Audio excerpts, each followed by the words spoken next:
नमस्कार शेतकरी मित्रांनो, सर्व शेतकरी बांधवांसाठी आनंदाची बातमी।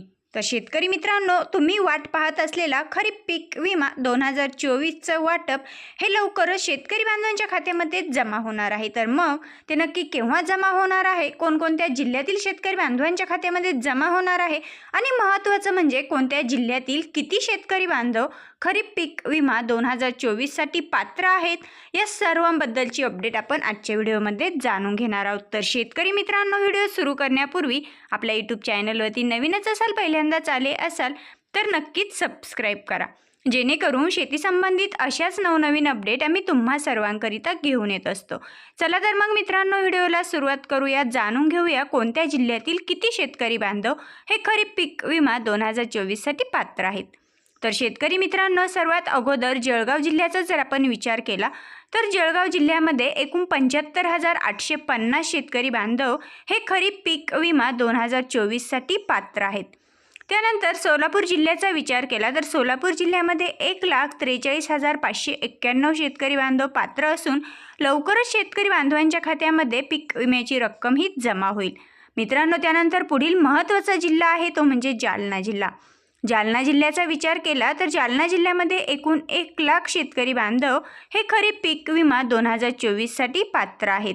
तसेच अहिल्यानगर म्हणजेच अहमदनगर जिल्ह्याचा विचार केला तर 80,485 शेतकरी बांधव हे अहिल्यानगर जिल्ह्यातील पात्र आहेत। तर शेतकरी मित्रांनो, आता वाशिम जिल्ह्याचा जर आपण विचार केला तर वाशिम जिल्ह्यामध्ये एकूण 1,65,679 शेतकरी बांधव हे खरीप पीक विमा 2024साठी पात्र आहेत। बुलढाणा जिल्ह्याचा विचार केला तर बुलढाणा जिल्ह्यामध्ये सुद्धा एकूण 2,35,751 शेतकरी बांधव हे बुलढाणा जिल्ह्यातील खरीप पीक विमा 2024साठी पात्र करण्यात आलेले आहेत। मित्रांनो, आता नंदुरबार जिल्ह्याचा विचार केला तर नंदुरबार जिल्ह्यामध्ये एकूण 4,716 शेतकरी बांधव हे खरीप पीक विमा 2024साठी पात्र आहेत।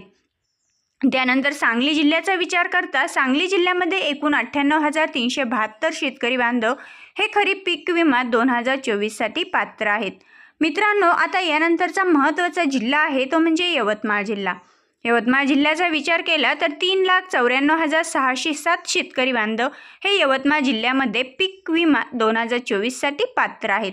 त्यानंतर वर्धा जिल्ह्याचा विचार करता वर्धा जिल्ह्यामध्ये एकूण 17,397 शेतकरी बांधव पात्र असून नागपूर जिल्ह्याचा जर आपण विचार केला तर नागपूर जिल्ह्यामध्ये एकूण 13,087 शेतकरी बांधव हे पात्र असून लवकरच त्यांच्याही खात्यामध्ये पीक विमा 2024ची मंजूर झालेली रक्कम ही लवकरात लवकर जमा करण्यात येईल। त्यानंतर मित्रांनो, रत्नागिरी जिल्ह्याचा जर विचार केला तर सर्वात कमी रत्नागिरी जिल्ह्यातील शेतकरी बांधव पात्र असून एकूण 461 शेतकरी बांधव हे खरीप पीक विमा 2024साठी पात्र करण्यात आलेले आहेत। त्यानंतर आपण जर ठाणे जिल्ह्याचा विचार केला तर ठाणे जिल्ह्यामध्ये एकूण 4,301 शेतकरी बांधव पात्र असणार आहेत। त्यानंतर पुणे जिल्ह्यामध्ये एकूण 2,434 शेतकरी बांधव पात्र आहेत। मित्रांनो, आता धुळे जिल्ह्याचा विचार केला तर धुळे जिल्ह्यामध्ये एकूण 32,031 शेतकरी बांधव हे खरीप पीक विमा 2024साठी पात्र आहेत। तसेच अकोला जिल्ह्याचा जर विचार केला तर अकोला जिल्ह्यामध्ये एकूण 1,0724 शेतकरी बांधव पात्र आहेत। तसेच सिंधुदुर्ग असेल, नांदेड असेल, बीड जिल्हा असेल, हिंगोली जिल्हा असेल, त्यानंतर महत्त्वाचा म्हणजे छत्रपती संभाजीनगर जिल्हा असेल, या सर्व जिल्ह्यांमध्ये खरीप पीक विमा 2024चा पीक विमा हा मंजूर झालेला आहे। शेतकरी मित्रांनो, एकंदरीत आपण जर विचार केला तर खरीप पीक विमा 2024साठी संपूर्ण महाराष्ट्र राज्यातील 34 जिल्हे पात्र आहेत। तर या 34 जिल्ह्यातील अनेक शेतकरी बांधव यासाठी पात्र करण्यात आलेले असून आपण जर विचार केला तर 2024मध्ये शेतकरी बांधवांचं शेती पिकांचं मोठ्या प्रमाणावरती नुकसान देखील झालेलं आपल्याला पाहायला भेटतं आणि हीच नुकसान भरपाई लवकरात लवकर आता शेतकरी बांधवांच्या खात्यात जमा होणार आहे।